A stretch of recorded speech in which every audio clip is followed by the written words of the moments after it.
Шапағадан енді бір жарылап дейді жүріп кеттік дейді, сөйтіп есін аға апарады, шапаға алып барады. Мынаны тығақшы еді, көрсетші дейді, мен көрсетем. Есін аға енді сәл күледі сонымен, бұл қалай болады дейді. Бұлай ол кезде келісім деген жоқ қой, ол кезде мен ортаға шығып шляпа қойып, сөйтіп ақша табатын уақыттар. Сол кезде Ерболаттан кеттім ғой мен, жалпы Ерболат рахмет, ренжіме, студия менде қалады дегенге ол сәл осындай ұсыныс тастады маған. Студия менде қалады? Иә, студия менде қалады деп. Көп қой енді қазір. Қасқырдың заманы болды ғой қазір, жалын. Сен қандайсың, қандай неде жүрсің, ондай қарамайды. Бар ондай сенің істеп отқан наның ау деп қарамайды. Адамдар тартып ала салады, анаған ауыр болады-ау деген бүйтіп ойламайтын азаматтар бар. Онымен Алматыда жүріп, сөздің шынына алып қарағанда көре береді екенсің деген. Енді ар жаққа барса ол бір рет барып тай жекпеген адам ғой енді. Мәселе тай жеген емес. Енді барып 3 жыл жүріп бір ән жазып келген бала ғой. Негізінде ол да әбден бүйтіп жұлдыз болып түсудің қажеті жоқ бүйтіп. Деп бүйтіп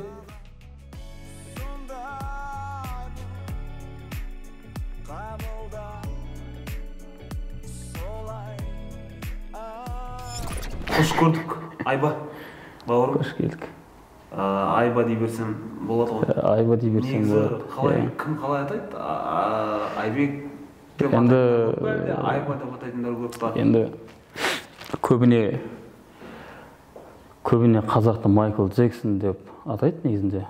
Майкл Джексон дейді. Енді ол кәдімгі өзіміздің қарапайым халықтың арасында Майкл Джексон, КВН-дегі Айбек Пракаш. 2005. Тоқташ. Так, санайықшы. Так, Айбек Пракаш. Қанша лақабат болды? Айбек қазақтың Майкл Джексоны. Қазақтың Майкл Джексоны, Айбек Пракаш. Айбек Пракаш. Просто Айбек. Айбек. Или Джим Керри. Вау. Или динозавр. Енді ол динозавр енді білетін. Динозавр ол былай. Динозавр дейтін енді ол образ. Енді сол динозаврды енді бірінші Қазақстанда енді как пародист ретінде КВН-де шығарғаннан кейін көбісі енді бәріне мәлім. Мен пародист екенін бір жағынан динозавр көрсетін жаңағы көп енді басқа түрлері. Бірақ ең бірінші көзге көрінген сол динозавр. Сол себептен КВН-штердің арасында, өнер адамдардың арасында динозавр. Енді қазір көп көрермендер кешір сөзін бөліп қалма, түсінбей жатар. Динозаврды мүмкін болса бола ма? Үзіндісін. Қалай, қазір прямо көрсетіп беруге ма? Иә, көрсетіп беруге. Әрине болады, неге болмасқа? Рұқсат болса. Әрине. Деп. Нүге, қалай көрсейін? Жалын. Бәрібір қалай ыңғайлы, Айба? Мына камера қарай қимылдап барайын, онда мен динозавр бар.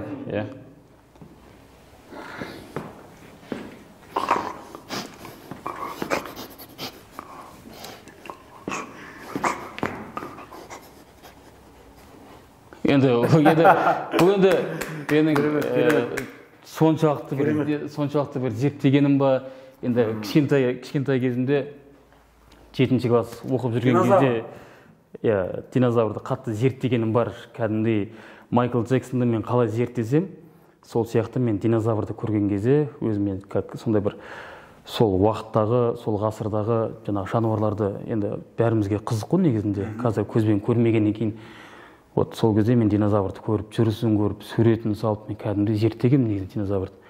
Қалай жүреді, қалай иіскейді, қалай сол уақыттағы видеокассеталарды алып, сондай мүмкіндіктер болды. Иә, ондай болған видеокассета, прямо Discovery'дің жаңағы істеген жаңағы динозавр жайындағы.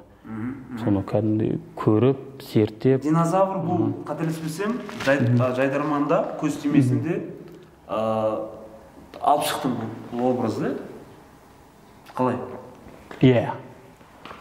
Сол динозаврды Ошым әңгешері бар дейді. Ошым динозавр 2004 или 2005 жылы мен бұл динозаврды жайдарманның алғашқы чемпионы костюмесін болды. Иә, алғашқы чемпион костюмесін болды 2005-те. Мен бұл ол уақытта эфир жоқ еді, Астанада өтіп жатқан Астанада өтіп жатқан КВН-де мен сол 2004 жыл ма сондай, Жаке? 2005. 2005 или 2004, да, где-то сол жылы, қатты бір аса бір есімде емес. Сол кезде мен енді бірінші мен Қанша жассың? Ол уақытта 20 сондай шығар, 19-20 жас. Енді сол уақытта мен КВН-де динозаврды көрсеткенімде, енді алдында енді бізде КВН-де жаңағы басында біз әзілдерімізді Есін аға көрсетендік қой. Көрсеткен кезде Есін аға сәлі бетіне алатын. Бұл қалай өте ма, өтпей ма деп, сол уақытта мен деп балаларға қарайтын бейт. Сол кезде мен шынды айтсам тығылып, әйтеуір өзіміздің жаңағы шапағат, көбіне мен шапағатқа бірінші шапағатқа көрсететін. Шапағат мынандай қосса қалай болады?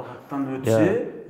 Ол Шәкен шапағат. Кәдімгі кішігірім шапағат анерде бір жарылады.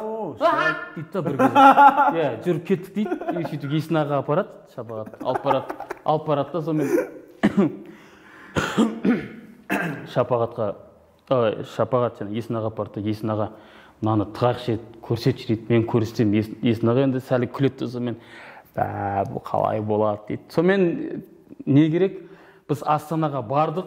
Мынандай болды. Астанаға барған кезде бізде жаңағы домашка деген болады КВН-де. Жаңағы музыкальный домашка болады. Сол уақытта в общем біздің домашка дұрыс дайын емес. Біз өтпей қаламыз.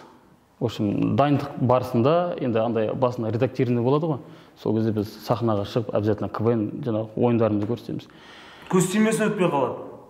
Өтпегенде жоқ, өтпегенде біз бәріміз біз барып тұрмыз, өтіп тұрмыз ғой, бірақ редактированный деген болады. Залда КВНшілер отырады, Есін аға жаңағы қарап шуткілеріміз, кесетіндеріміз кесіп сөйтіп отырады. Сол уақытта мен де білмеймін неге екенін редактированный постоянно мен ойната алмай қалам. Мүмкін қобалжу бола ма, әйтеуір білмеймін. Дұрыс өмір дұрыс өткізе алмай қалам, или сөзін ұмытып қалам, әйтеуір сондай болып, сол кезде вообще бізде негізі ол кезде домашка дайын емес, сондай болатын. Сонымен гостиницаға бардық, гостиницаға барып Жәнібек Жанқараев сол кезде білесіздер, режиссер. Жәнібек Жанқараев. Сол кезде сол мүшеде Жәнібек бар, как басшы ретінде. Сөйтіп Жәнібек, ал жігіттер отырыңдар, білмеймін, ойынға уже 2 сағат уақыт бар, қуыңдар дейді. Сол кезде динозавр тығам. Сол динозаврмен суперстар деген жобаны құрамыз сол кезде. Сонымен КВН-де сахнаға шығамыз, сахнаға шығып динозаврды көрсеткенде халық. Енді ол кездегі мен айта алмаймын. Зал деген прям жарылады кәдімгідей. Болды, Айбек все, звезда, короче, сол күні. Да. Сыртқа шығып, Айбек кәдімгідей уже упора орып тұр. Сыртқа шығып кәдімгідей. Уже ана, неужели я звезда? Деген ощущение ғой, уже өткені КВН, жастық. Неужели есті кәдімгідей.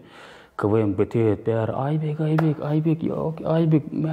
Джимкер, Айбек динозавр. Әңгіме осындай өткен ғой. Айба, динозавр 5-ші ат уже кетті. Джим Керри біз жаңа енді динозаврдың арасында менде КВН-де Майкл мен Джим Керри болатын, менде алып жүретін осы екі образ. Майкл, Джим Керри. Өткен сөйлеген кезде деген осындай жаңағы мимикаларды көрсетіп КВН-де шапинг деп осымен қатар енді сол уақытта уже енді менің КВН-де бірден бір атын шығарған, ол әрине Джим Керри болды ғой негізінде. Джим Керриге де қатты еліктеушілік болды, қатты көп Джим Керриді бүйтіп қарап, зерттеп, снимать етіп дегендей.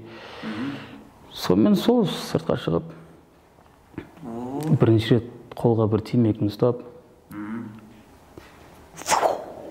сахнаның артында.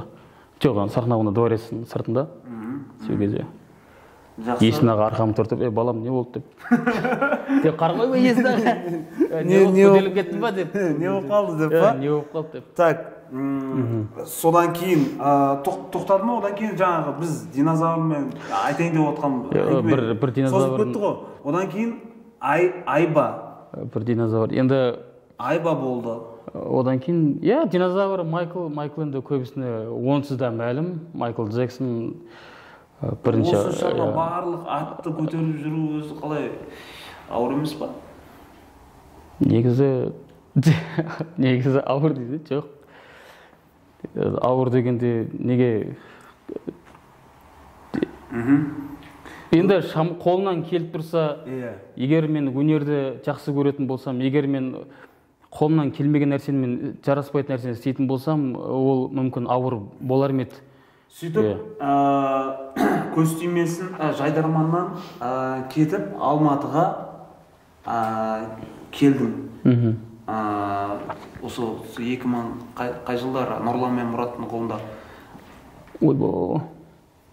болған кездер кішкене сол жерлерге бір ол жерлерді қайдан білесіз? Енді КВНнен шығып, енді Жалым, есімің Жалым ғой? Жалым. Енді екеуміз дос екеніміз білет. Негізі екеуміз дос екенімізді білет. Сол жағынан да кішкене мен ойладым, Жалын енді мен бүкіл қанша сырымды білет, бұл кісіге мен интервью бергенім қалай болады деп. Бірақ енді шындық болсын, Жалын. Шындық болу керек. Бұл сенің алғашқы алып жатқан интервьюлерің. Мен кішкентай кезімнен бастап, мен ең бірінші негізінде музыкаға әуес болдым. Жалпы әншілік жолым бастауымды айтып отырмын да, Жалын. Енді мен бірінші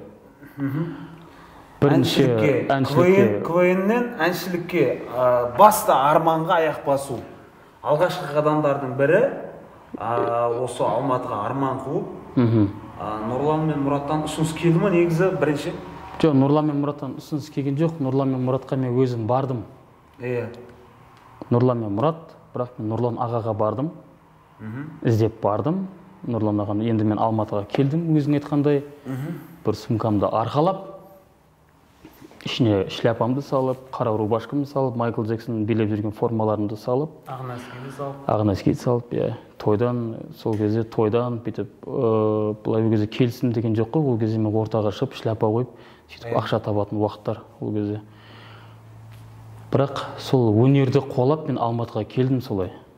Жалын, қалтамда бір автобусқа жететін ақшам бар, сол түскеннен кейін мен қалтамда 20 теңге бар. Ол кезде домашний телефон 20 теңге, ол кезде 40 теңге, бірақ мен жалынып тұрып, бутиктің алдында 20 теңге беріп, звондап, мамашкам жаңағы подружкасының номерін берген. Сөйтіп келдім Алматыға, сөйтіп арман қуалап, мен Алматыдан мен қалай болғанда да мен орын табуым керекпін деп. Сөйтіп келіп, мен Алматыдан жаңағы Атакенттерге, Атакентте өзі кафелер көп қой, ол кезде Айқын істейді, Жеңісхан істейтін уақыттар. Жеңісхан темасына кейін ораламыз. Ол да бар ма жерде? Так. Сөйтіп жүріп мен ақша тауып жүрген уақыттарда, енді мен КВНде жүрген уақытта мен басында білген, мен Көстемесін командасынан мен күннен мен кетем деген. Сөйтіп Көстемесін командасынан сөйтіп шығып, Алматыға арман қуалап келген уақыт, ақша тауып, сөйтіп квартира жатып, қалайда мен әншілікке мен ошым қадам басуым керекпін деген шешіммен жүрген уақыт. Сен ойлағандай болды ма негізі? Мен сол Нұрлан мен Мұрат, жалпы сен үміттеніп келдің ғой енді әңгіменің ашығы. Сол кезде сен ойлағандай болды ма? Жалпы сен күткендей жағдай болды ма дегенім ғой. Сен күткен жағдай енді болай береді деп айта алмаймын мен. Жалын. Өмір деген өзі бір адамның ойлағандай болай береді деп мен айта алмаймын. Ол Құдай өзі бір ең басты мақсат. Қанша уақыт болдың Нұрлан мен Мұрат жалпы продюсерлік орталығында? Келгенде мен біраз продюсерлерге хабарластым. Қыдырәлі ағамызға хабарластым. Қыдырәлі Болманов ағамызға. Ол кісінің жауабы?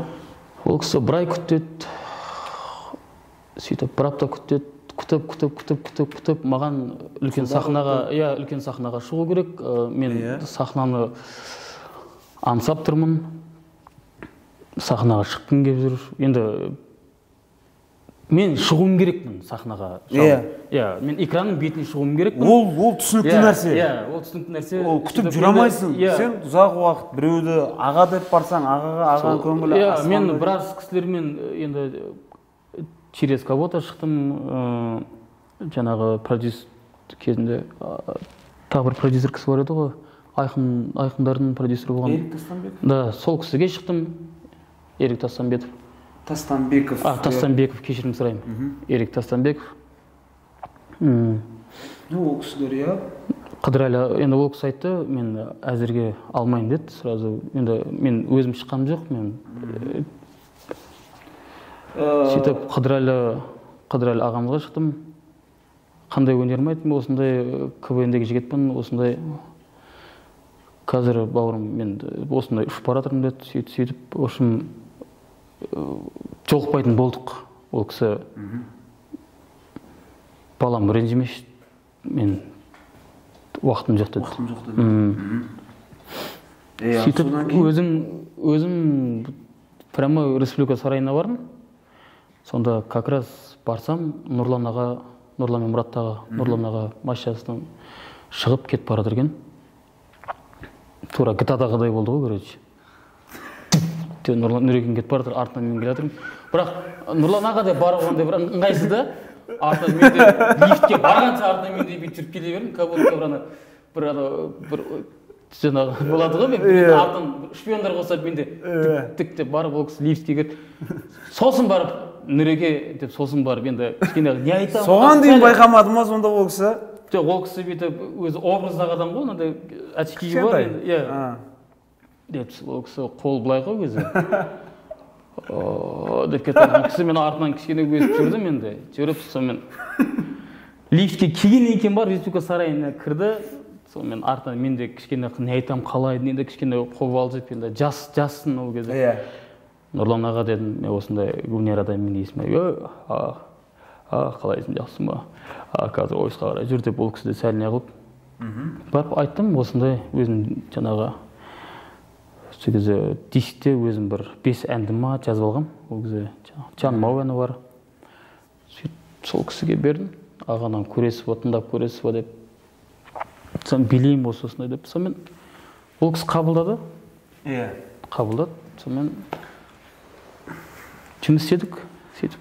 Әндер жаздың? Қабылдады, қуандым. Әндер жаздырдың ба? Бейнебаян түсірдің ба? Қанша уақыт болды? Соған нақты болса, келесі неге кетейік. Бейнебаян болған жоқ, бірақ әндер жаздырылды. 2 ән жаздырылды. Қанша уақыт болды ма ол кісілердің қолында? Ол кісінің қолында 1 жылға жуықтай болды ғой деймін. 1 жыл. Үлкен сахнаға шықтым. Үлкен сахнаға шықтым. Біраз периодтар болды ғой кәдімгі. Үлкен сахнаға шықтым. Үлкен сахнаға шықтым. 1 жылдай жұмыс жасадық. Ары қарай ол кісілердің өздері тарап кетті. Өздері тарағаннан кейін менде уже мен де кеттім. Сонымен қайтадан келдет. Ол кезде мен сөздің ішіне керек, аға ренжімеңіз дедім. Мен өзім жолыммен кетейін. Содан кейін ба, Бағдат деген продюсер болды ма? Бағдат деген жігіт болды. Ол Нұрлан мен Мұраттан, Нұрлан сол уақыттан кейін болды ол, сол уақыттан кейін. Сол одан кейін барып J-Club, осы Алматыда J-Club жаңағы жобалар бар еді ол КТК-да. Жайдарманның ше. Соған келдің. Кәдімгі айлыққа. Кәдімгі әртіс ретінде. Бағдаттан кейін бардым J-Club-ға. Бағдаттан кейін келдің, Бірінші сол күндердің күнде Бағдатқа бардым. Бағдаттың қолында ол кезде біраз әншілер бар. бір топ әншілер бар. Бір топ, Жеңісхан бар, ол кезде Асыл Беделханова. Иә. Асыл Ерболат Беделханның ұшыбайы. Иә. Тағы, в общем, 5-6 әншілер бармыз, ол кезде гостиницадамыз.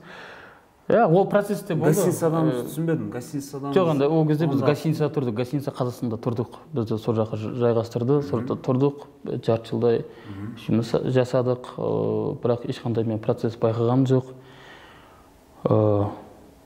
Сондай концерттерге шығып, арасында сондай, сол процессте, в общем, мен қайтадан Есен ағаға мен келдім. Есен ағаның жобаларына келдім. Ол кезде J-Club'та, ол кезде Есен ағаның проектісі бар, КТК арнасында J-Club. Анда-санда J-Club, сол қайтып келдім, Есен аға.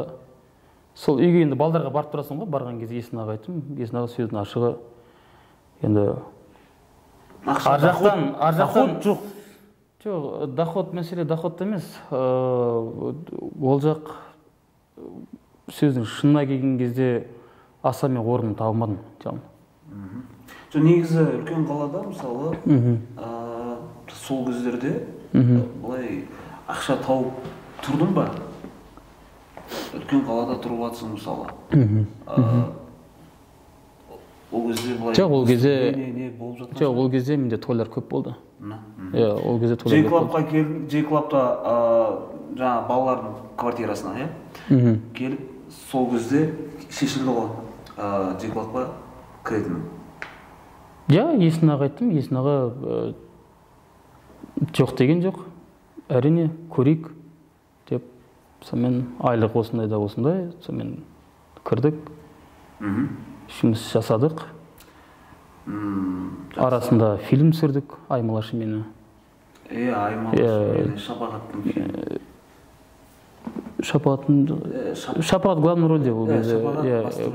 Басты, сол жерде басты кейіпкер. Солай арада Есен ағам 2 жылдай ма жұмыс жасадық қой. Өте жақсы болды, қызықты болды. J-Club'пен қаншама бүкіл Қазақстанға концерт бердік.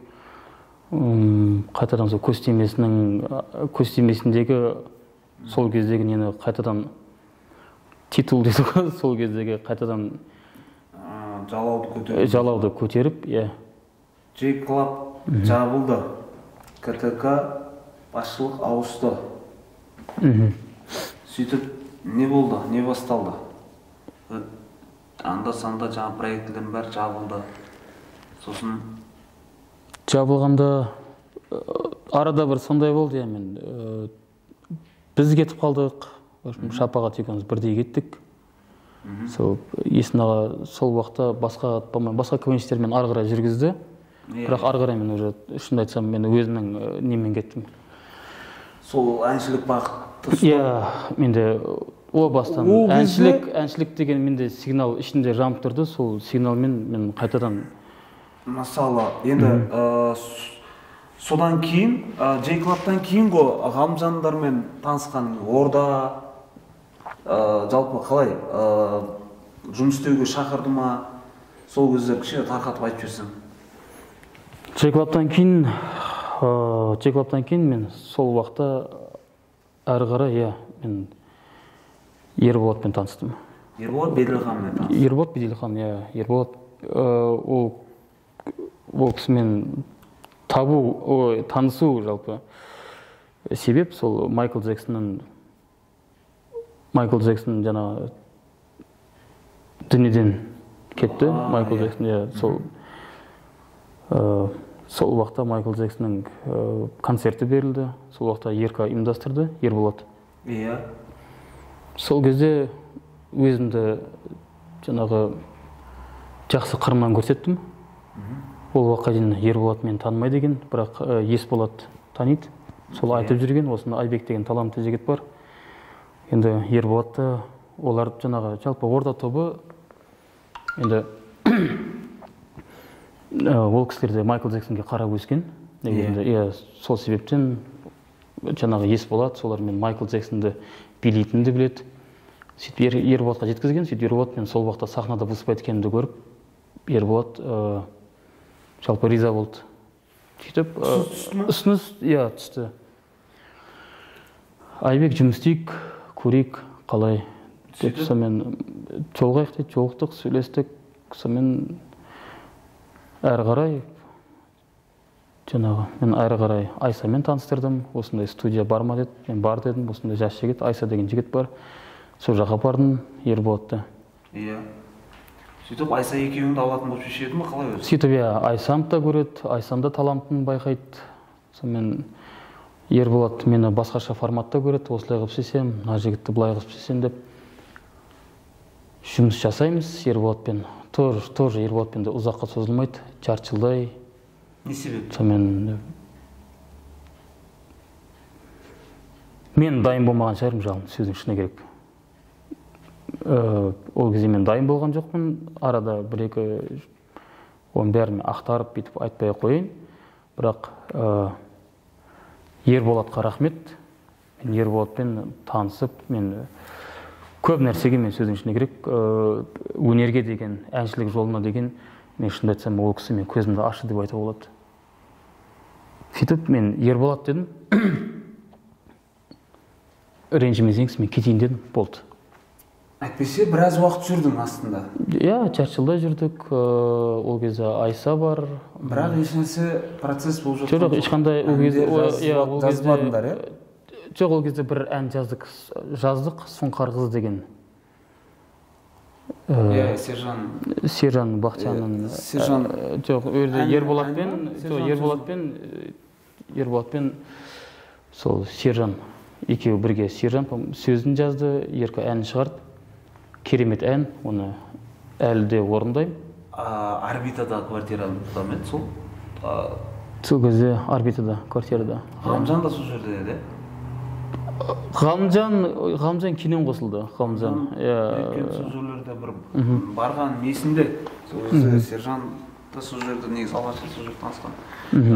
Ғалымжанмен таныс болып, Ғалымжанмен бір пәтерде тұрдыңдар. Кейін Ғалымжан қосылды, Ғалымжан, ол кезде Ғалымжан бір музыкалық продюсер болды ма, сол жағын? Ғалымжан ол кезде Айса екеуі дос болатын. Айса екеуі? Айса екеуі дос, сол уақытта Ғалымжан келіп, кетіп, Ғалымжанның Айбектің әнін тыңдап көресің ба деп сөйтіп жүрген уақыттар еді. Сонымен тыңдап, Айбектің егер айтып шығатын болсам, халыққа өтеді деп ойлайсың ба деп, давай тыңдап көрейік деп тыңдағанымда мен айтқам, ғалым, мынауны шығарсайсың ал әндерді. Мынау керемет әндер ғой деп мен Ғалымжанға сол кезде айтқам, да, сөйтіп ойлайсың ба деп, ғалым, мынау әндерің мен ойламаппын. Алыстама солай? Жоқ, ол кезде алыстама жоқ, ол кезде басқа бір әндер болатын. Ол әндер қазір айтылып жатқан жоқ. Сөйтіп Ғалымжанмен таныс болып, ары қарай Ғалымжанмен бір как-то бір творчество ретінде бір жақындау болып, сол кезде. Иә. Сөйтіп мен Ерболатпен сол кезде Ерболаттан кеттім ғой мен. Жалпы Ерболат, рахмет, ренжіме. Мен есімде Ғалымжанмен бірге пәтерде тұрдыңдар, бірге қалай кәдімгідей, енді бәрі ол кезде енді көрдік қой, енді бәрімізде жаңа пәтерде тұрамыз, қандай бір жаңағы бойдақсыңдар әлі, пәтерде тұрдыңдар, студия бірақ жоқ. Студия алдың сен, қателеспесем. Содан кейін қалай болды, келісім болды, мысалы ғалым сен музыкалық продюсерің болып па, сондай бір келісім болып жатқан сияқты ол деген ма? Жалпы Ғалымжан арамыздағы не айтып отырсың ғой, студия жалпы. Музыкалық продюсер болды ғалым, негізі белгілі бір уақытта Айбаның музыкалық продюсері ғалым болды ғой.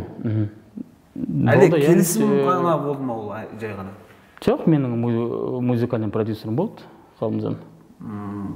Жалпы Ғалымжанмен қалай таныс болып, қалай жұмыс жасадың деп айтып отырсың ғой. Ғалымжанмен Ғалымжан да Ерболаттың қолында істеген негізінде. Ерболаттың қолында ол ұзақ жыл істеді, 3 жылдай істеді. Ол жақта да Ғалымжан бір ән ба жаздырды, ол да бір нәтиже көрмегеннен кейін Ғалымжан да шықты. Ерболаттың қолынан шықты. Сол уақытта мен как раз запрещенный танцыға түстім. Ерболаттардың жаңағы Жадо продюсерлік орталығымен сонымен бірігіп, енді спонсор жағын енді Жадо, жаңағы режиссерлік жағын Ерболат, ал жалпы несін сценарийін жазған ол ойымша Ғалымжан деп ойлаймын мен. Немес есімде емес қатты. Сол уақытта жүрген көрмей кетіп, сол фильм өзі шықты ма жарыққа? Жарыққа шыққанда интернетке шыққан жоқ, бірақ кинотеатрлардан көрсетілді. Барлық көрсетілді. Иә, бүкіл Қазақстаннан көрсетілді. Оны енді фильм енді бір үлкен бір масштабный деп айта алмаймын, бірақ енді өте жалпы ішінде кадрлары өте богатый, оңай суммаға түсірілген жоқ, оған біраз қаражат кетті. 2 миллион доллардың көлемінде кетті. Қателеспесем. Сонымен сол уақытта жүрген уақыт фильмнен кейін жалпы Ғалымжанда мазасы жоқ, Ғалымжан сөз жазып, әйтеуір квартирада тұрып жүрген уақыт сол кезде болғанда әншілерге текст жазып, иә, сөйтіп күнкөріс қой, бір сөзбен айтқанда. Күнкөріс, иә, күнкөріс. Сен тойға шығып келесің. Мен тойға шығып келемін, мен басқа квартирадамын. Ғалымжан енді семьясы бар жігіт, ол кезде семьясы бар. Ол өзінің семьясымен жүрген уақыт, кішкене бүйту керек деп жаңағы сөз жазып. Сол уақытта менде сол әншілік жол қалай болғанда да бастау керек, өзім позициямды істеу керек деген сияқты ізденіс үстінде жүрген уақыт қой жалын. Сол уақытта мен Ғалымжан бір уақытта әйтеуір бір шаршап жүрген уақыт. Ғалымжанға келіп мен айтамын, Ғалымжан, давай бірге жұмыс істейік. Ұсыныс тастаймын. Ар жақтан Қайрат бауырымыз бар, давай бірге Қайрат Түнтеков. Бірге жұмыс істейік. Енді бірінші мен ұсыныс тастаймын, бірге жұмыс жасайық деген ұсыныс тастаймын. Бұл Қайрат кейінен мен айттым, кейінен қосамын. Мүмкін Қайратты да қосамыз деп. Сол уақытта келісім береді, Ғалымжан істейік дейді. Айтам. Ол айтады, Айбек, студия керек дейді. Иә. Сөйтіп мен студияны табам, күндердің күнінде. Сатып аласың? Сатып алам, иә, сатып алам. Чиментке барам, әйтеуір бүкіл жұрттардан әйтеуір барып, үйлеріне кіріп. Ақша сұрайсың, не істейсің енді? Студия алуың керексің. Қанша суммаға? Студия қанша сумма болды? Студияны құрау. Сол уақытта $6000 алып келем ғой Алматыға. Чиментке барам. Жасырмайым. Анаммен шығам. Енді саған ешкім бүйтіп ақша беріп қоя салмайды ғой. Аға ақша керек еді дейсің, ойбай ма дей салмайды ғой. Анам айтам, сөздің шыны керек. Ақша керек деймін.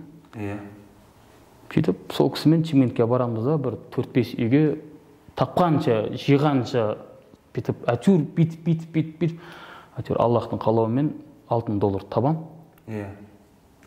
Сол кезде пойызға шығатын уақытта әйтеуір соңында бірден алып, $6000 қалтама салып, Алматыға алып келем. Сөйтіп бір жерде бір жігіт бар еді, дайын студия сатып атқан. $10,000 деп тұрған, $6000 түсіріп, барам да, есігін ашам да, брат, вот $6000. Студияны машинаға салам да, Ғалым, пожалуйста, ризасың ба деймін. Шын ниетіммен, менде де бір не болды, Ғалымжан өзі де айтатын, Ғалым, сен өте таланттысың, молодец деп жігерлендіріп Ғалымжанды. Сөйтіп студиясын әкеп берем, отыра салысымен бірінші маған ән жазамыз. Ол жазылған әндер менде әлі біраз әндер менде тұр қазір файлда. Оның ішіне бір Ғалымжан маған жазған бір 3 әні шықты жарыққа. Әлі біраз әндер бар.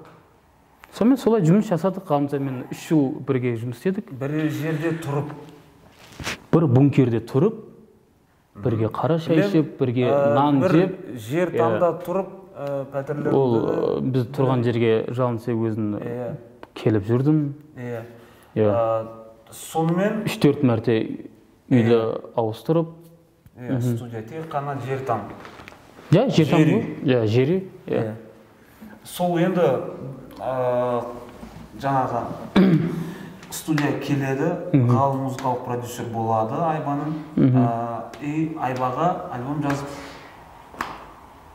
береді. Әлде беру керек болатын? Жоқ, бір альбом дегенде біз өрде бір альбом деп келіспейміз. Ол жерде Ғалымжан маған жұмыс жасайды. Басында келісім болған, Айбекпен осындай әнді саған жазып берейін, 10 ән. Он ән жазып, сөзімін жазып берейін. Студия менде қалады дегенге ол сәлі осындай ұсыныс тастады маған. Студия менде қалады? Студия менде қалады деді. Мен не қылдым мен келіспеймін ондай, қалай мен келсем. 10 ән. Енді мен студияны алсам, мен сол 10 әнге бола алайын деп отқан жоқпын ғой. Мен вечно сол жерде мен намды тауып, мен өрден 10 ән емес, мен өрден шамам келгенше әндер шығару үшін алып отырмын ғой. Сонымен мен келіспеймін, сәлі шынымды айтсам кішкене ренжим. Осы жерден ренжіп басталған сияқты менің ойымша. Осы жерден басталады өзі жалын. Мен сәлі бір сөз айтқан кезде мен түсінбей қаламын. Күтпеген жағдай, мен жақсылық істегім келіп жүрген жігіт сонша өзі ол да Чимкентке келеді, сөйтіп бірге неғылған кезде сол жерде айтады ол маған. Мен бірақ күтпеймін ол айтқан кезде, мен шынымды айтсам біртүрлі болып қаламын. Шынымды айтайын, күтпедім мені жалын. Өзі барлық адамның бес саусақ бірдей емес қой, сол сияқты оның өзінде көзқарасы бар, өзіндік правиласы бар. Маған айтылады, мен сәлі бұл деп шынымды айтсам сыртқа шығам. Бұл нәрсені бірге тұратын, бір жерде тамақ ішіп жүрген. Жоқ, ол кезде біз бірге енді тұрып, сөйтіп жүрген уақыт. Деп сондай нәрсені айтып қалады. Айбек, студияны алсақ, 10 ән жазып берейін, и студия менде қалады, келісесің ба дейді. Деп шынымды айтсам, не айтарымды білмей қалдым, сөздің шыны керек. Сөйтіп сыртқа шығып, бір түрлі болып айналып келейін деп, Ғалымжан тастап кетейін бе, сыртқа шығып, енді балдармен жолығып деген сияқты өзімнің көз тимесімдегі балдармен жолығып. Сөйтіп енді айтасың ғой енді ішкі сырымды, енді сөздің шыны керек, айтып, осындай сәлі деп, олар да кішкене түсінбей қалай бұл деп, жаңағы өзің айтқандай сәлі жаңағы Ошым сол нәрсе кете берді ғой, жаймен деп. Алматыға қайтадан келдіңдер. Келдік, студияны алдық, алып, жұмыс жасадық. Керемет процесс жүрді. Енді барлық нәрсе сладкий бола бермейді ғой, ренжу болады. Жаңағы араға қайтадан Ерболат түседі. Бірге жұмыс істейміз деп, мен Ғалымжанды сонша алып, студия алып бірге жұмыс істеген кезде обратно Ерболат мені шақырады. Енді ол өзіндік процесі ғой, қалай жұмыс істесек. Мен уже Ғалымжанмен уже болды, бастап қойдық, біз жұмыс істейміз. Сол уақытта Ғалымжанды қайтадан шақырады. Ол Ерболат. Біресе сені шақырады, біресе Ғалымды шақырады. Мені шақырады, мен отказ берем, жоқ, мен Ғалымжанмен жұмыс жасап отырмын. Ғалымжан не істейді ол? Ол отказ берем? Ерболат Ғалымжан шақырады. Ғалымжан 2 ойда болып қалады, барғысы келеді. Мен айтамын, баратын болсаң бар. Ол кезде жұмыс тоқтатайық. Сен бара бер.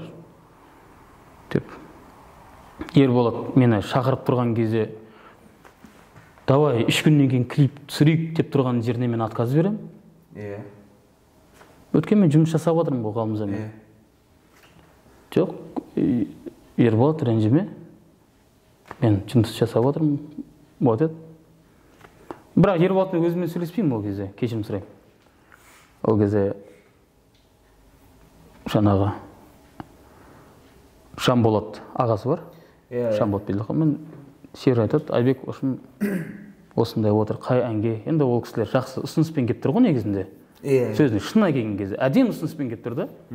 Айбек, давай клип түсірейік, 3 күннен кейін қазақ фильм, ошын мықты техника беріп отыр. Сонымен клип түсірейік. Ренжімеңдер. Мен Ғалымжанмен жұмыс жасап отырмын. Күндердің күнде Ғалымжанға келеді. Сонда екі ортадағы сол уақыттағы процесстегі болып жатқан дүниелер ғой енді бұл. Осы сол кезде Ғалымжанды да шақырады, бірге барамыз, отырамыз. Енді бізде былай алып барғанда пендеміз ғой, бізде әйтеуір дүние болса екен, әйтеуір ойымыздағы бір жаңағы жобаларымыз болса екен деп жүрген жандарымыз ғой негізінде. Мақсатқа жетсе екен, ортадан кеп. Көп қой енді қазір. Қасқырдың заманы болды ғой қазір, жалын. Сен қандайсың, қандай неде жүрсің, ондай қарамайды. Бар ондай сенің істеп отқан наның ау деп қарамайтын адамдар да бар. Тартып ала салады. Анаған ауыр болады ау деген бүйтіп ойламайтын азаматтар бар. Онымен Алматыда жүріп, сөздің шынына алып қарағанда көре береді екенсің негізінде. Көресің. Сондай процесте менің көзімше Ғалымжан тартады. Давай, кел, жұмыс істейік. Сөйтіп, сондай кезде сыртқа шығамыз. Мен бастаймын, Ғалым, қандай ойдасың? Не шештің? Енді қалдапсыз оны, анау енді еркайын, давай альбом істеймін саған. Мен сен, ошым Ғалымжан білдегі орайым. Ғалымжан уже Голливудта бүйтіп, қолында гитарасы бар, отыр ғой микрофонда.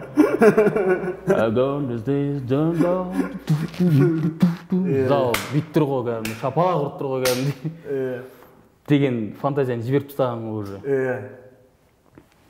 Өткен ғой бастысы. Сөйтіп деп жігіт басында айналып жүрген ғой бүйтіп 3 торғай.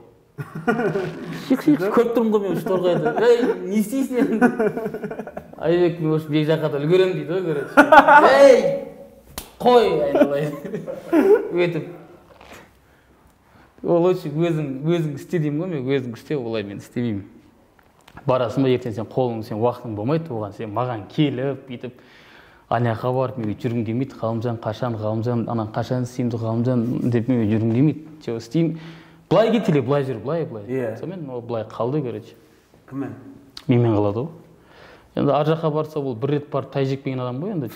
Енді мәселе тай жеген емес. Енді барып 3 жыл жүріп, бір ән жазып келген бала ғой. Негізінде ол да әбден жүріп 3 жылда бір ән енді. 3 жыл ма, 2 жыл ма, өзі бір интервьюда айтты ғой, ерке айтты ма білмеймін. Сонымен жұмыс жасаймыз. Бірақ мен бір жаман қылып бүйтіп айтқым келіп отқан жоқ. Сөздің ішіне керек. Жалын өмірде бір негативке, ондайға бір толтырмай қойық. Онсыз да өмір негативке толы. Тек қана позитивке лаж болса. Позитивте. Мен бұның бәрін болған оқиғаны мен как она есть, өзінің ойынды қазір мен айтып жатырмын. Түр запятойына дейін. Мен өмірде көріп келе жатқан нәрсені, мен вокзалға келатып, ЖД вокзалға келатып, жалын мен аэропортқа кетіп қалдым деп айтып жатқан жоқпын саған. Может, ол жігіттің де Ғалымжанда маған деген жаман пікірлері бар шығар. Бірақ мен қаншама бір интервьюларда байқаймын. Негізінде бұл айтылмайды. Бұл или ол келген кезде мүмкін айтып қоятын шығар, осында Айбек жайлы тема болса, айтпай қойысыздар ма өтініште. Бірақ мен бір нәрсе айтайын. Адам бүйтіп жұлдыз болып түсудің қажет жоқ бүйтіп. Ол жігіт Ғалымжан менің студиямнан, мен сатып алып келген студиямнан содан көтерілген жігіт деп мен айта аламын. Содан көтерілген негізінде. Сатып алып келдім, мен оған нан әкеп бердім. Ғалымжан, шын жүрегімен делай, кайфуй, работай деп келдім мен. Давай делаем, работай. ол жігітке Ғалымжан өзінің уәдесін орындай алды ма сенің алдыңда? Ол жігіттің өзіндік бір қырсықтық мінездері бар, мен өзім мінезім бар. Сол келмейтін, мен содан байқадым. Мен адаммен жалғыз сөзін шын алып қараған кезде, мен бір жалғыз творчествомен ғана емес, мен адамның ішкі жан дүниесімен де араласқым келеді. Ол жалпы ішкі жан дүниесі қандай? Әрине. Бірге тұрып атқаннан кейін, сол жерлеріміз әрине бірге жақсы тіл табыстық,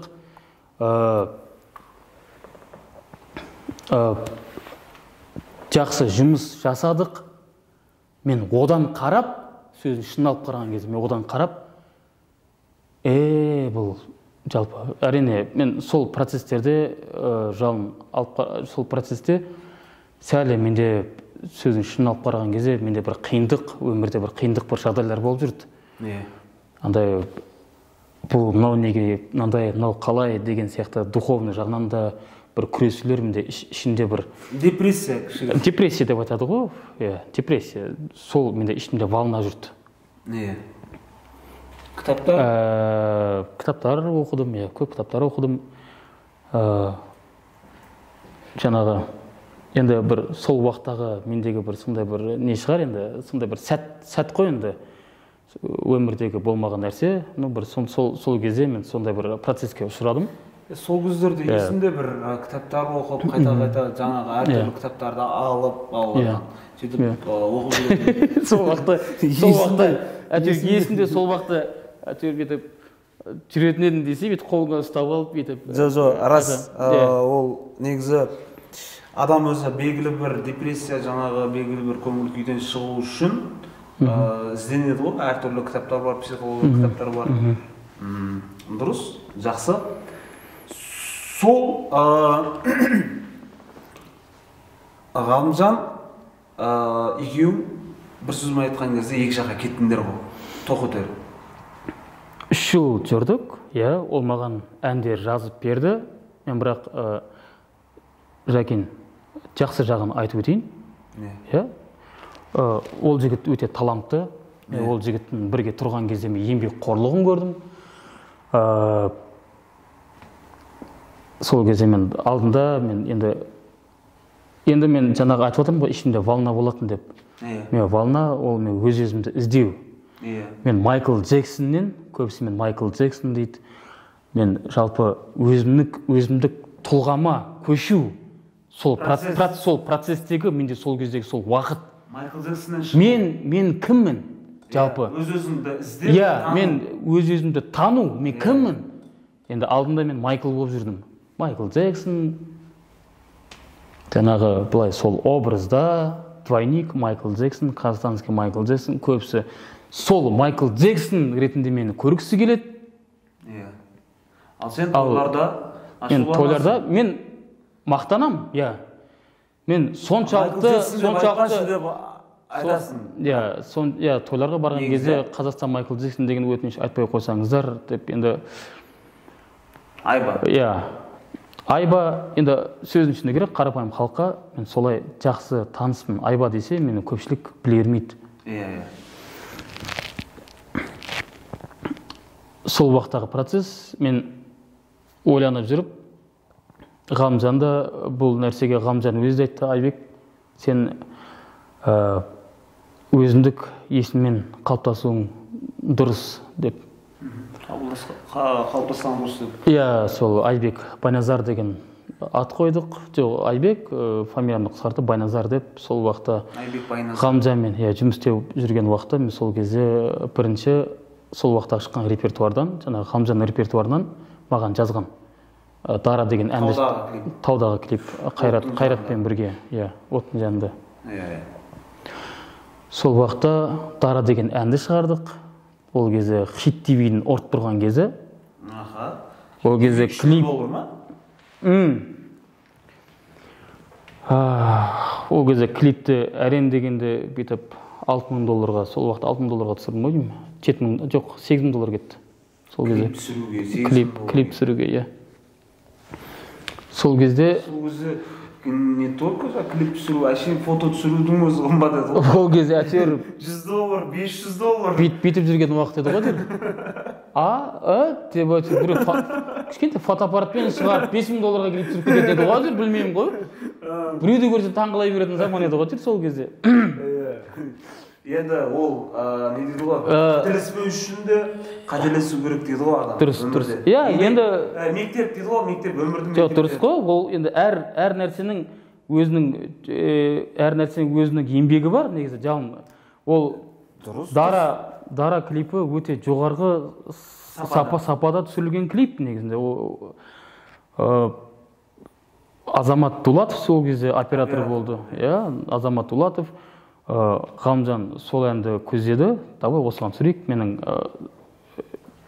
советнигім сияқты болды ғой, Ғалымжан музыкальный продюсерім. Мен көп тәжірибе алдым. Ғалымжанға сөздің ішіне керек, мен Ғалымжан арқылы мен өзімді таным деп айтуға болады. Қай жағынан ол маған бір тұрғыз қойып, былай ката үйретіп, мәселе ода емес. Менің әнге деген көз қарасым, оның істеп атқан ол өзі композитор ғой, мықты композитор, өз әндерін өзі жазады. Арам жүрексін өзі істейді, мәтін өзі жазады. Соған қарап отырып, мен ішімнен бірақ мен маны клавиш деген нәрсені өмірімде ұстап көрмеген нәрсе. Күндердің күнде іштегі айдаһар күндердің күнде оянды. Шабыт оянды. Тырла жүрген. Ғалымжан күндердің күнде ол Қызылордаға кетті. Бізбен бірге жаңағы ол уақытта аранжировщик, сведение істейтін Жан деген жігіт болды. Ол үйіне кетті. Сонымен айдаһар диванда жалғыз өзі жатыр, бір өзі қалған. Не істейді айдаһар? Күнде өзінен сұрақ қойып жүрген айдаһар компьютерге қарадым бүйтіп. Осыны да адамдар жасайды ғой деп. Қарадым бүйтіп. Диванда жатқан жерінен бүйтіп қарадым. Жалғыз өзім 3 күн бір өзім. Құйрығым бүйтіп жатырмын компьютерге қарап. Айдаһар. Құйрығым бүйтіп. Айдаһар еді, тұрда ашай деді маған. Неғып жатсың, тұрда ашсы болсын. Қайырынан қорқасың сен компьютердің? Монтаж. Мак. Тұрдым. Сонымен дың деп аймақты қостым. Жаңағы алманың сурет шықты бүйтіп. Дедім. Программаны аштым бүйтіп. Енді көріп жүргенім бар ғой, қалай кіреді, қайырынан кіреді, анерде барабан бар, анерде гитара бар, анерде мынандай бар. Сөйтіп Жанға звондадым, Жан, анау қайырда еді деп сәл жай дауыспен. Айба, это здесь, где-то там деп. Сонымен бірінші сол жарыққа шығарғаным, өзім репертуарына, өзім аранжировкасымен бастап шығарғаным, бұл жеткізіп салам болды. Маньяк болып ойнайтын. Ол клиптің өзі де біраз жаңалық алып келді деп айтуға болады. Енді менің бірінші шығарғам сол дүнием сол. Соңынан әлі деп сөйтіп, соны шығардым. Жаза бастаған кезде, шынымды айтсам, менде ішімде волна шешіле бастады.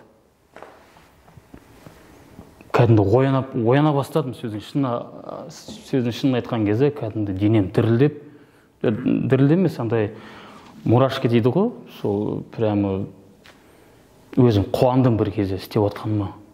Аранжировщикке айналып бара жатыр. Аранжировщик, сөйтіп микрофонды қосып қойғам. Аранжировка істеп келатып, мен ойыма сразу аранжировщик. Циркач деп қойды.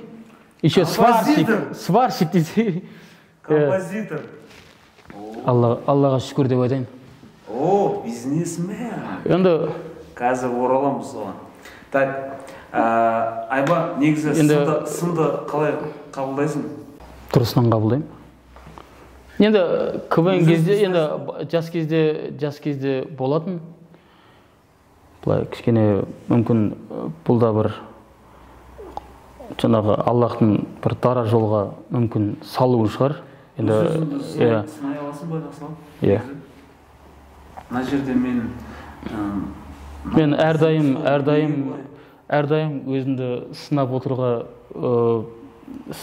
тырысамын. Сыртқы немнен қарап, жаңағы сыртқы қалай сөйлеп жатырмын, қалай, енді мен айта алмаймын, мен керемет сөздің ішіне алып қарағанда мен керемет сөйлеймін, оратормын деп, енді жалпы мен сөзге негізінде шорқақтауым негізінде солай айтылады ғой. Мен негізі былай сабақты мен негізде алып қарағанда мен почти оқымаған балам.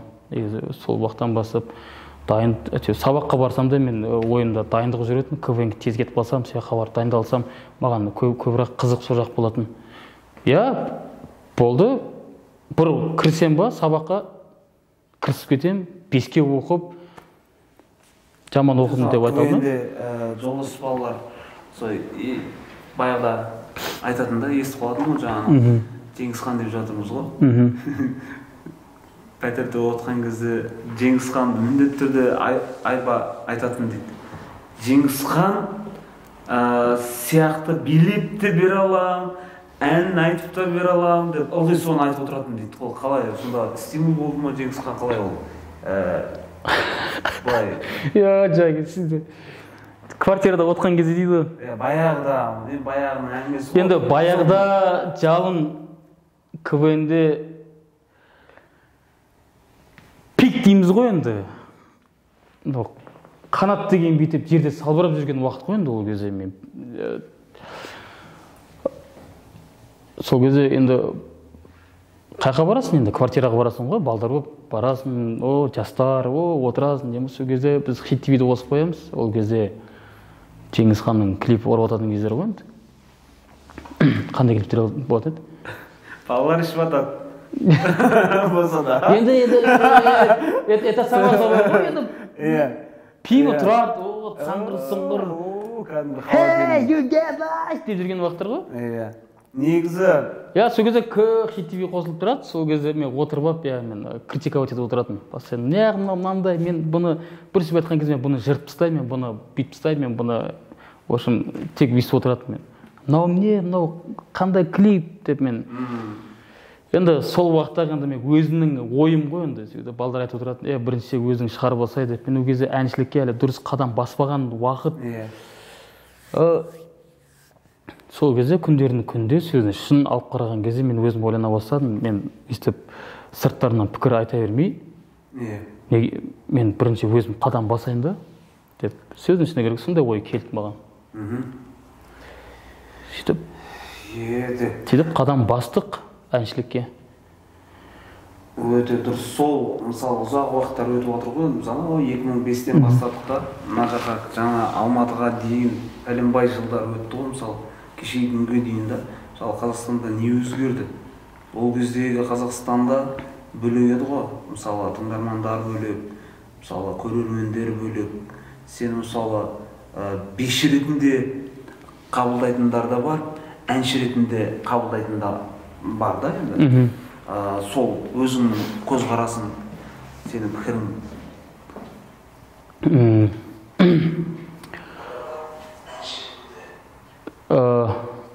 Қазір жалын Айба деп мен өзім солай шешім қабылдадым. Ойланып жүріп, Айба ешілу бір жағынан біз үйде барлығымыздың жаңағы ағайындар 4 ағайынбыз. Бәріміздің есімдеріміз бірінші Айдан басталады. Фамилиямыз Байназаров. Сонымен Айба Жания. Айба Жания, менде бірінші мен Айба дегенде өзім енді ойлап таптым ғой енді. Айба деп бір жағынан Айба деген более звучит, более фанково. Фанк. Айба, қысқаша. Мен енді басқа да әлемге көзімді жүгірттім. Что басқа әлемге де мүмкін Айба деген есім мүмкін оларға более жақында болатын шығар деп. Кейде ютубтан астынан қарап атсан күлгің келеді, жастар жазады ғой енді. мен бірінші альба деп қалған шығарым десем, альба шығар деп ойласам, деп енді альба группа Бен ғой, Бен арқылы енді жастарға көбіне таныс, альба енді көбірек таныс қой, енді мені көбірек әлем әншілік ретінде білмейтін жастар қаншама. Альба деген. Альба деген қазір жеке жұмыс жасап отыр ғой, өте. Сонымен негізінен мен бірінші шыққам ғой, енді айба деп, енді өзім, айба деп, енді чисто жастарға айтып өтейін дейді. Енді сонымен мен өзімнің тыңдармандарым бар деп ойлаймын. Енді мен соған қуанам. Процесті тоқтатпау керек. Алдағы уақытта жұмыстар өте көп. Мен өзім әндермен халықты қуантып жатырмын деп ойлаймын. Енді менің мынандай үлкен даусым болмаса да, бірақ мен әндерді живой десең живой, өзім әндерімді орындап бере аламын. Тойда живой орындаймын, көбіне. Кішкентай ғана даусым бар. Сол кішкентай дауыспен, бірақ не айтып жатқанымды мен өзім білем. Алда қазір үлкен жоспарлар бар. Сол жоспарды Құдай қаласа көресіздер деп ойлаймын мен. Сочиға барып қайттым негізі. Сочида болдым, Сочида КВМ барысында қанатым салбырап жүрген уақытта.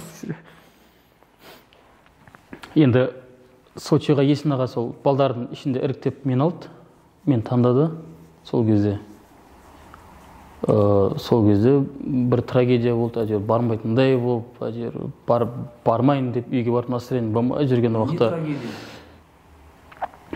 Трагедия болды, енді сәлімманды сөзіншіне керек, арғыра болды. Не үшін ана-мынау деп айтпай қойын, сәлімманды енді шүйт қалды, конечно. Сотталып кетер зат, 20 жылға дейсі. Құдайдың, ол бір қателік жағдай болып қалды, оны мен бүйтіп айтпай қойын. Сочиға барып қайттың ғой жалпы, айба? Сочиға бардық, пойызбен. Пойызбен? Пойызбен бардық, пойызға алдық. Пойызбен бардық қой, через Саратов, қанша? Бір аптама жүрдік қой. Саратта бүрген болдық. Есен аға бар, Жәнібек бар, Жанкараев, Даникер, мен, марқұм Зұлпар деген кісі бар. Өте жақсы кісілер ғой, бәрі жақсы кісілер. Сөйтіп, Сочиға жол тарттық, бардық, Сочиді көрдік, Сочиға бардық, гостиницаға жайғастық. Сочидің таза орыстар аяғымен мыжып істейтін баклажкадегі сатылатын виносын іштік. Сол барып, Сочиға бардық, өз-өзімізді көрсеттік, көрдік. Сочида бір ай болдық ба, 20 күндей болдық қой, 20 күн ба болдық, барып 600 команда келген ғой. 600 команда барып, барлық гостиницада телевизор болады, астында сол гостиницаның өзінің несі болады, жаңағы зал болады, сол залда КВМ болады, сол 600 команда ма, соның ішінен өтетін өзі бір 30 ба команда ғой, Сочида. Сөйтіп барып, Сочиді көріп, не деген анау қала тап-таза, әдемі, кәдімдей. Бірақ бір аптадан кейін шынымды айтсам, өзім елім сағындым кәдімдей, Қазақстанды. Қазақстанның топырағын сағындым ғой кәдімді, Қазақстанның теңгесін сағындым сөзін шыны керек. Бірақ барып, басында бізде көрсететін қойылым басқаша еді. Сол кезде Нұрлан ағаларымыз жүр, Нұрлан Қоянбаев. Бәрі жүр ғой енді, бүкіл КВНщиктер, Галустян бар ма, ошым ішіндегі бәрі жүр ғой, звездалар бәрі жүр сөзде. Бізде звездамыз, бірақ бізді олар танымайды ғой енді. Біз енді Оша КВН деген бізге қараған кезде, деп живой көрген кезде, деп етіп. Сол кезде Есін ағамызға рахмет, сол кезде арасында мен таңдап, мені Сочиға алып кеткен, барып, сол кезде Нұрландарға барып көрсеттік қой енді қойылымды. Ол кезде менің ставканы маған қойған еді негізінде. Ол кезде менде ставка Джим Керри, Динозавр деп Нұрлан ағалар Нұрлан Қоянбаев бәрі жаңағы ол кезде Астана кезет қой, по-моему, да, ол кісілер. Астана кезет отырды, есін ағап келіп, жаңағы қойылымды көрсек деген еді деп көрсеткенбіз сөйтіп бірінші. Менде строго Джим Керридің ойындар. Олар енді анермен мимикама қарап күліп, о деп. Кстати, сол кезде Сангаджимен жақсы дос болып қалдым мен. Иә, Сангаджи көріп екеуміз бір жылу бір қатынаста болып қалдық. Мен де көрген кезде Сангаджи деп әйтеуір іздеп барып, деп екеуміз сөйлесіп, барып орысшамды жеткізіп, енді орысша дұрыс сөйлей алмайтын болды. Сол кезде Нұрландар көріп, риза болып, мен де Қызылорданың кіммін ғой деп. Қызылорданың жігіттер, мен Шелден Қызылорданың жігіттері талантты болады ғой деп болды, күліп. Деп гостиницаға барып, қайтып қойылымды өзгертіп жібердік, білмеймін, не үшін өзгергенін. Деп басқа қойылымдарды қойдық. Сол кезде Жәнібек басқа қойылымдарды қойық дегенде қылып. Сөйтіп, кейін именно сахнаға шығатын кезде басқа қойылыммен шықтық. Деп қойып болғаннан кейін енді өте алмай қалдық, сөздің ішінде керек. Енді оны білмеймін, қанша күннен кейін ответін беретін, енді ошын өтпедік қой. Деп сол Астана кезеттің балдары жүгіріп келді. Неғып бізге көрсеткен қойылымды қоймадыңдар деп. Енді мен ішінде бір енді жассың ғой, енді жалын.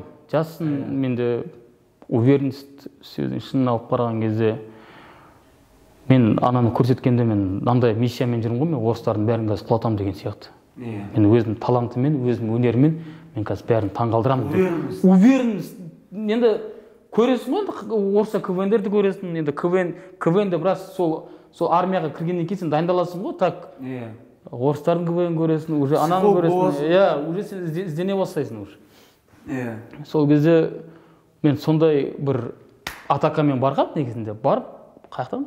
Тек массов көп болғанымыз ғой. Түк-түк-түк деп, мен білдім, ол өтпейді. Ол өтпейді. Енді Айба, мынау естіп жатырмын. Жалпы Юрмала жаққа да негізі баруға мүмкіндік болған екен кезінде. Бірақ белгілі бір себептермен бара алмай қалыпсың. Оны естім негізі. Сол жағын айтып берсең. Сол КВН-де ойнап жүрген уақыттары сол кезде ұсыныс түсті. Астана кезеттің сол уақыттағы жетекшісі ма, продюсер ма, бір осы кісі болатын. Есін аға келіп айтты, Айбек, сен Юрмалаға бару мүмкін деп. Сонымен мен қуанып, негізі бұны ешқандай интервьюда айтқан жоқ едім негізінде. Енді бүгін мен біраз нәрсені айтып тастаған сияқтымын ғой негізінде. Сонымен қуанып, Юрмалаға баратын болдым. Астана кезетпен Евразия каналынан көрінетін болдым.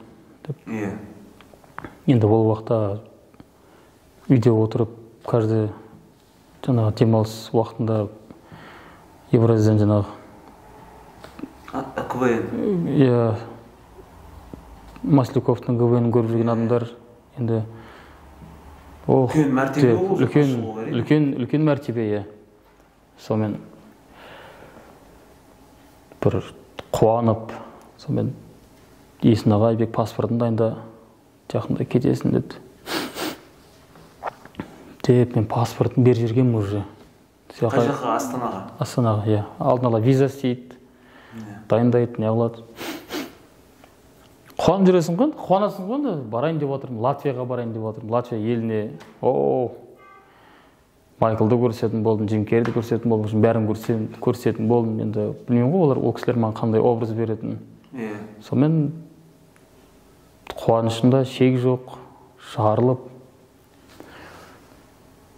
Білмеймін, не оған көз тиді ма, қазақшылап айтқан кезде. Не болды? Астанаға бардың. Астанаға бардың сен? Жолығуға? Жолға Астанаға барған жоқ. Астанаға КВН-мен жол түсті. КВН-мен бардық Астанаға. сөйтіп Астанаға барып сөйтіп паспортын алуым керекпін ғой, енді маған ответ келді Шымкентте жүрген кезде. Айбек, сен бармайтын болдың деді. Не себеп? Енді себеп білмеймін. Не себеп? Айбек, сен бармайтын болдың деді. Хабарды кім айтты сол? Хабарды Есін аға айтты. Енді ол кезде баласын шуылдап жүрсің, ойнап жүрсің. Бала болғанда особо қатты бала емессің, жасың 21, 20-дағы жігітсің ғой енді. Сонымен мейлі, бармаса бармайтын болыпты дейсің да, қойдың. Мейлі, бармайтын болдым. Сөйтіп Астанаға бір КВН-мен бардық. Сол финал ойдым Астанада. Барған кезде ана кісіні танимын ғой, сол жерде жүр екен, жаңағы конгресс холлда. Айттым, сұрадым, есімі есімде емес дейді. В общем, есімі толықтай есімде емес.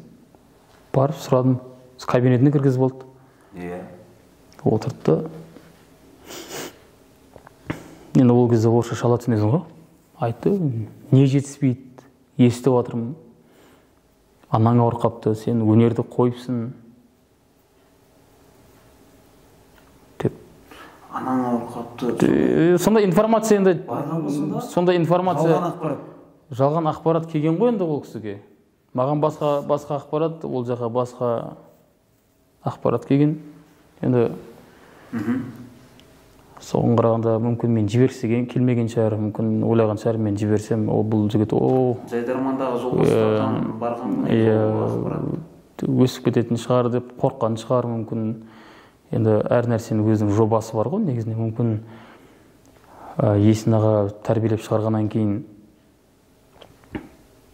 мүмкін қорққан шығар, бұл баланы алып қалады деп ойлаған шығар мүмкін.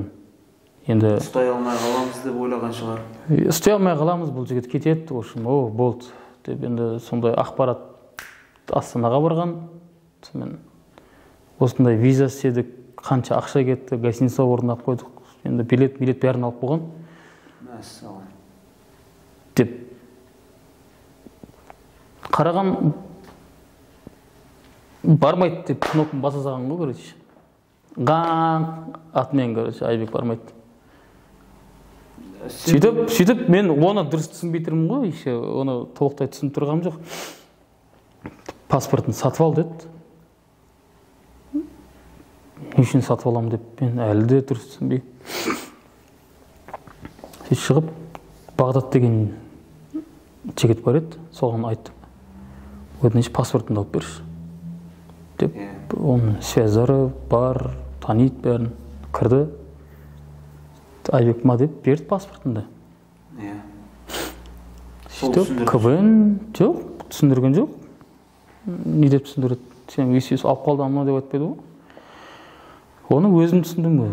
КВН бітті, не қылды, полный Астана бітті. Сонымен Шымкентке қарай пойызбенен сыңғырлатай пойыздың дауысымен деп Азамат екеуміз отырдық. Көстемесіндегі младший капитан команды Томпақ. Паспортының бір суреттерін көрейші деп, бір сағынып қалдым ғой деп, паспортымды ашып қарап жатсам бір сурет жылт етеді. Аштым бүйтіп. Бүйтіп қараймын. Мынандай визамен де жоқ еді ғой. Деп қарасам, жазып қойған Латвия. Сөйтсек, ақарсы мен сеха уже мен баруым керек болған екен да. Азамат айтты, Айбек деді, сен ақарсы баруым керек болған екенсің ғой. Мен просто алып қалған ғой. Алып қалды, бол. Мынандай информация, маған андай информация.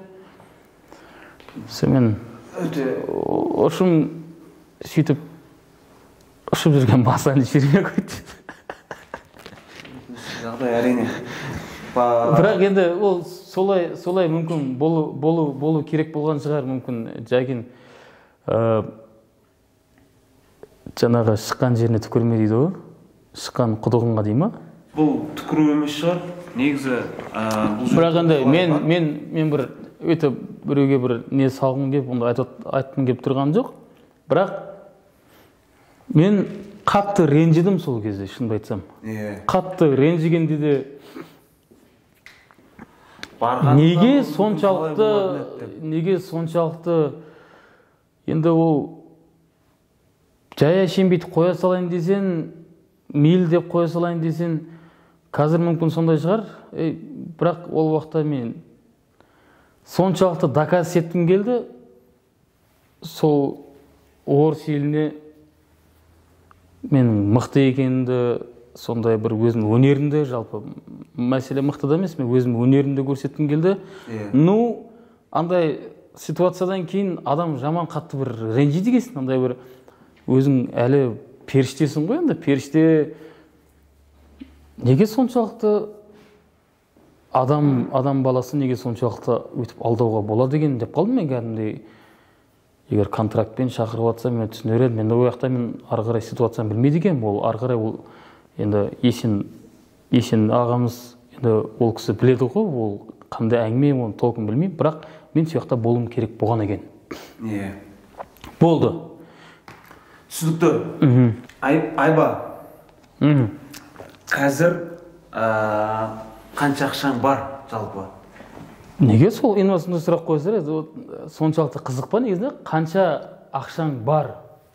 Жоқ, енді ол әрине қызық болады. Қазір Айба жанұя компаниясы бар, өзің директорлық қызмет. Жоқ, енді дұрыс, қазіргі заманда енді ақша бәріне керек деп ойлаймын. Өзі өмірдің заңдылығы солай ғой, изначально дұрыс па? Негізінде түбіне айналып келгенде ақшамен семьяңды асырайсың деген сияқты ғой. Енді мен қалтамда қазір шындайдан қалтамда удостоверение бар екен. Бірақ менде қазір ақша жоқ. Мен ақша карточка машинада, портмонеде. Жоқ, осы уақытқа дейін мысалы Айба қаншама бағанан бері айтып жатырмыз, қаншама мектептен өтіп келе жатыр, ақша жоқ кезде болды, пәтерде, квартирада, әрбір жер судья үшін жер үйлерді іздеп жүріп, пәтерлерге тұрдыңдар, көшіп, қонып, төмен жақта, аэропорт жақта, жоғары жақта, район ар жағында тұрдыңдар. Сол кезден бастап енді Айбада қазір енді өзінің қоры бар шығар деймін да. Қанша, мысалы біреуде болады 100 мың теңге болады қорында, біреуде миллион болады, біреуде бар, біреулерде 10 миллион бар, 100 миллион бар деген сияқты.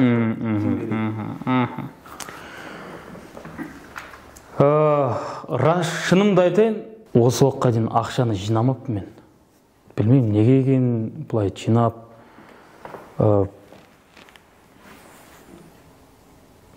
ақша бола ма, мен тез жаратып жіберемін. Аллаға шүкір, киімім бәрі бар, әйтеуір қарным тоқ, Аллаға шүкір деп айтайын. Үйім бар, жұмысымды істеп жатырмын, бәрі жеткілікті. Бірақ менде қазір мынанша бар деп, ол айту немес шығар деп ойлаймын. Кейде болады, бір күнде миллион тауып қаласың. Кейде әр кезде әр қалай. Жалпы мен бірақ Аллам ба, мен ол ақшаны былай біреуге мысалы үйге жұмсап жіберемін, керек нәрсе аламын. Мысалға қазір жақында мысалы клип түсірдім, мысалы сен де ізде деген. Соның өзіне сөздің ішіне керек 6 миллионға түсірдім клипті. 6 миллион кетіп қалды клипке. Мысалы, оның бәрі мен анамның ашқан компаниясы бар, Айба жанұя деген. Сол компанияда мен директор қызметін атқарам. Мен ол кісіден бір маған айлық мынанша болсын деген сияқты біз онда не демеспіз. Анам екеуміз доспыз. Біз бір семьяға жұмыс істейміз. Маған мынанша беру керек, менікі мынанша процент болу керек. Аллаға шүкір деп айтайын, бір несібе шығар, Аллах жеткізіп жатыр.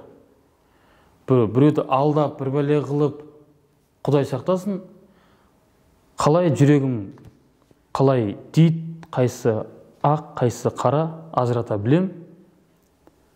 Сол себептен мен бір қырғын мынанша ақшам бар. Ақша Аллаға шүкір жеткілікті. Жағын осылай түсіндіріп айтсам бола ма? Түсінікті. Енді әзіл жағынан да бастаған адамсың ғой, енді әзіл жағынан КВНнен бастаған адам. Қазір Қазақстанда өзі қандай әзіл театрлары жалпы көңілден шығады? Мысалы Шаншар, Тұрсынбек Қабатов сияқты. Сізге сүттен бәлесіз бәрібір. Сұрақ түсінікті болды деп ойлаймын. Қазір қалай дедің? Кешірім сұраймын. Қазақстанда солардың қайсысы көңіліңнен шығады? Қайсысының әзілдері бір сөзбен айтқанда айбаға өтеді? Тұрсынбек Қабатов, Шаншар мысалы, қайсысы?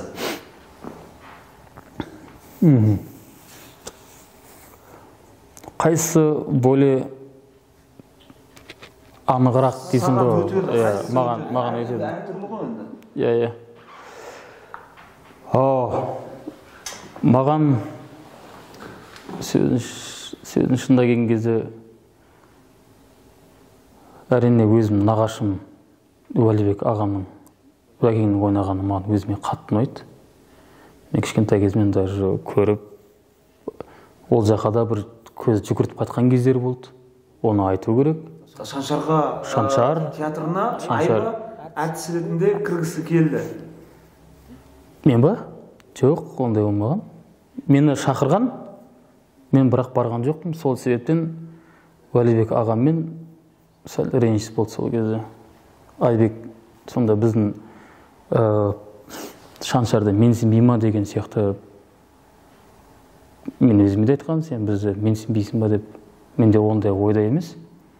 Мен КВНнен шыққан кезде мен өзіме мақсат қойған, мен әншілікпен кетем, мен соны қалайда мен сол жолды жалғастырамын деп. Сол себептен мен қайтадан КВНде енді как-то бір театрдың бір түрі ғой негізінде. Сол себептен мен ол театрдан қайтадан бүйтіп театрға барғым келген жоқ. Ата-анам да қанша қоймады, бар деп, бірақ уже мен бас тарттым, барғаным жоқ. Мен өзімдік жолмен кеттім. Бірақ мен сол өзімнің Уәлибек ағамды қатты құрметтеймін.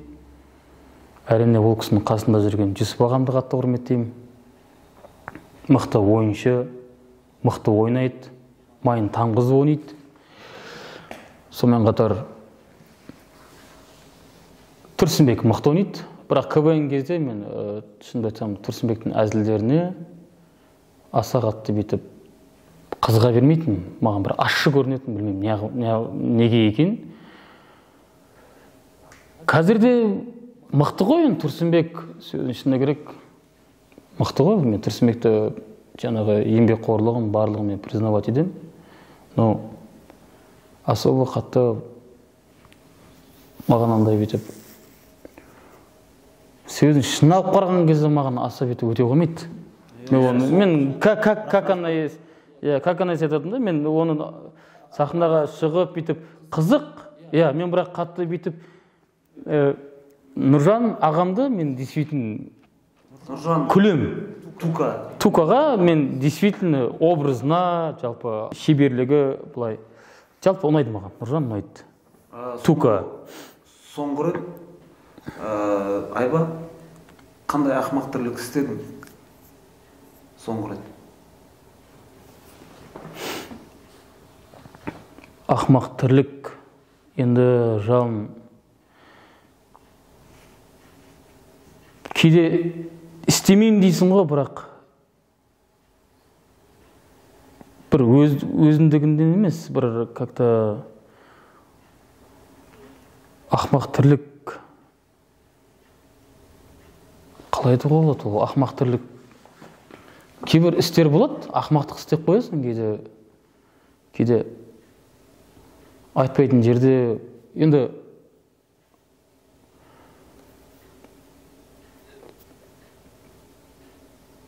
так, но сұрағын кәдімгі мен ойландырып қойды ғой. Ақымақтық тірлік жалын кейде былай арада болып тұрады, өзің байқап қаласың. Но бірақ мен қазір жобалап айтып бере алмаймын. Мен осы кезде мен ақымақтық тірлік, ақымақтық тірлік істедім. Менде енді ақымақтық тірлік деп ақымақтық емес шығар, бүйтіп ақымақтықпен барып мен бір ақша салып жіберіп, бір нәрсені ондай да емес. Кішкене аңқаулығым бар. Сол аңқаулығымның, ақ көңілдігінің кесірінен мен кейде таяқ жеймін. Вот сондай кезде мен бүйтуім керек еді, кейде бүйтуім керек еді деп мен соған тайжап қаламын кейде. А былай ақымақтықпен шынымды айтсам ойымда емес. Ешкімге айтпаған сырларың бар ма? Өзің ешкімге айтпаған. Көбіне мен ешкімге айтпаймын негізі. Ішімде сақтаймын. Айта бермеймін бүйтіп. Даже әйеліме де айтпаймын. Ешкім білмейді, білмеймін, айтқым келмейді. Сол қазірде айтудың қажеті жоқ шығар деп ойлаймын. Шабытты қайдан аласың? Шабыт өмірден. Шабытты кино көріп жатып аласың.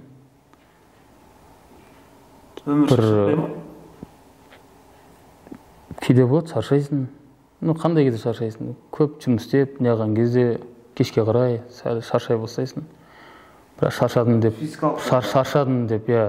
деп айтқым келмейді. Өз-өзімді әрдайым жігерлендіруге тырысам. Енді оңай емес, жалын барлық адам шаршайды деп ойлаймын. Біз робот емеспіз. Ойың шаршайды. Кейде бір ісің жүрмей жатқан кезде шаршайсың. Кейде сынайын да деп қаласың. Енді оңай нәрсе емес, қаншама мықты кісілер бар. Сынады. Оған сен психологиялық тұрғыда да сен мықты болуың керексің. Кейде болады сенің сонша ән істейсің, кейде енді адамда мақсат дейді ғой. Сол нәрсемен күресу. Кейбіреулер жаман пікір айтады. Не айтып отқаның қоя салшы дейді. Соның бәрі сөзін шын алып барған кезде мимо өткізіп жібересің, бірақ ойланасың. Өйткені мен істеп отқан дүнием сөзін шын алып қараған кезде мен тойға деп істемеймін. Халыққа бір творчестволық бір ән сыйлау, адамның санасына демалса екен. Қандай әнге билеген жақсы көресің?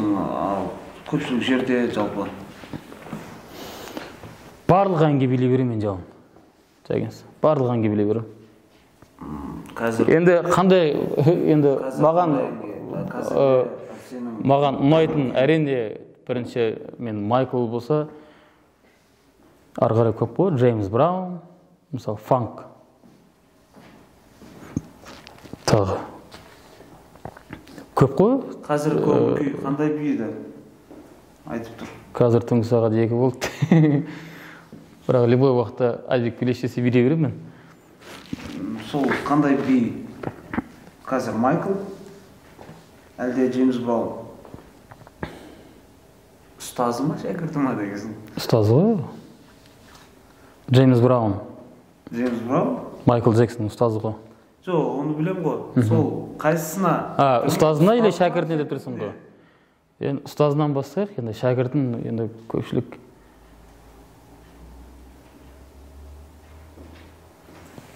Әрине. Бастасақ, онда кішігірім.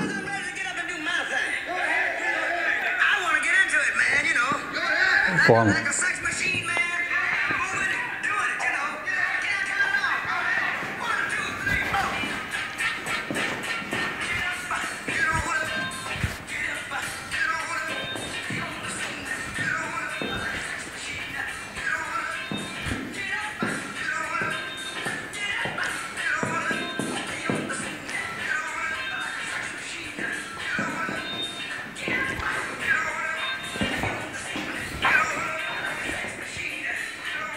Джеймс Браун аяқ қой көбіне. Керемет.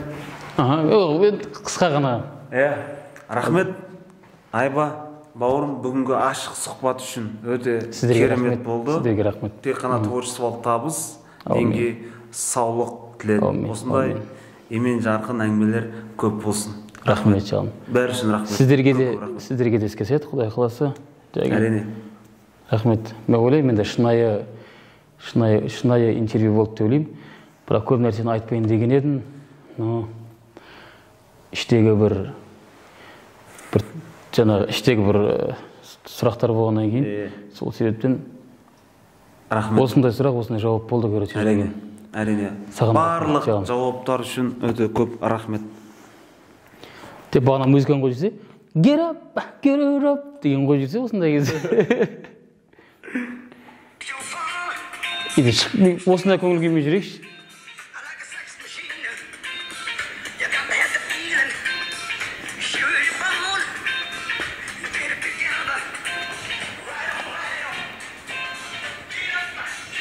Аяқты қарасай.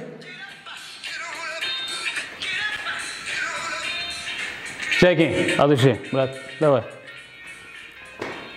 Рахмет достар, көріскенше. Пікірлеріңіз күтемін.